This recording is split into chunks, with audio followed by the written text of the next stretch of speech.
বিগত ১৬-১৭ বছরের প্রায় ৩-৪টা নির্বাচনে মানুষ ভোট দিতে যারা পারে নাই, তারা ব্যাপক উৎসাহ এবং উদ্দীপনার মধ্যে ত্রয়োদশ জাতীয় নির্বাচনে ভোট এবং হ্যাঁ না ভোটে অংশগ্রহণ করতে ইচ্ছুক থাকা সত্ত্বেও নির্বাচন কমিশন মোবাইল ব্যবহারের যে নিষেধাজ্ঞা দিল, সেটা সম সেটা সম্পর্কে তীব্র নিন্দার ঝড় উঠেছে।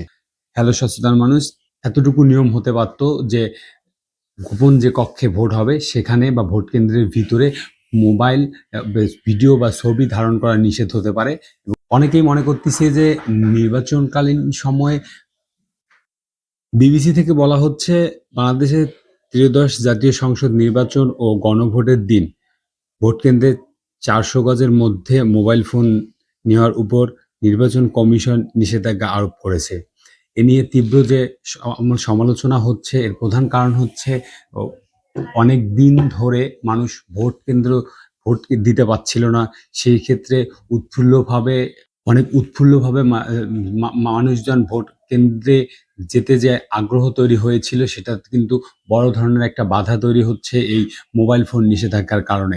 কারণ মানুষকে যখন বাসা থেকে বের হবে তখন দেখা যাবে যে তারা মোবাইলটা কোথায় রেখে যাবে? বাসায় রেখে অনেকের দেখা যাবে যে অনেক ডিসট্যান্সে আসলে ভোট সেন্টার পড়বে।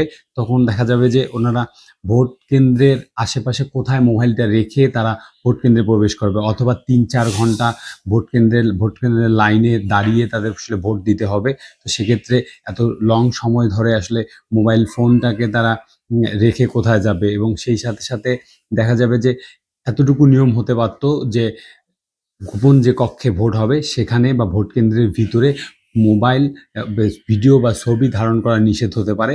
এবং সেই সাথে হতে পারে যারা ভোট কেন্দ্রে প্রবেশ করবে তার আগে কোনো নিরাপত্তা কর্মীর হাতে মোবাইলটা দিয়ে তারা ভোট দিয়ে বের হয়ে এসে আবার মোবাইলটা নিতে পারবে। এতে যেটা হয়তো অনাকাঙ্ক্ষিত যে ঘটনাগুলো আছে সেগুলো কিন্তু আমরা কাছাকাছি যে কোনো ধরনের দুর্ঘটনা অথবা অনাকাঙ্ক্ষিত ঘটনার কিন্তু ভিডিও ফুটেজ বা অডিও ফুটেজ কিন্তু আমরা পেতে পারতাম।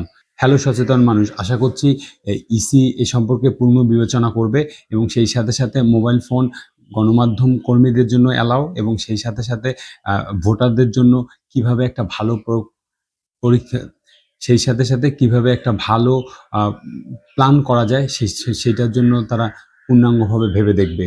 ধন্যবাদ সবাইকে।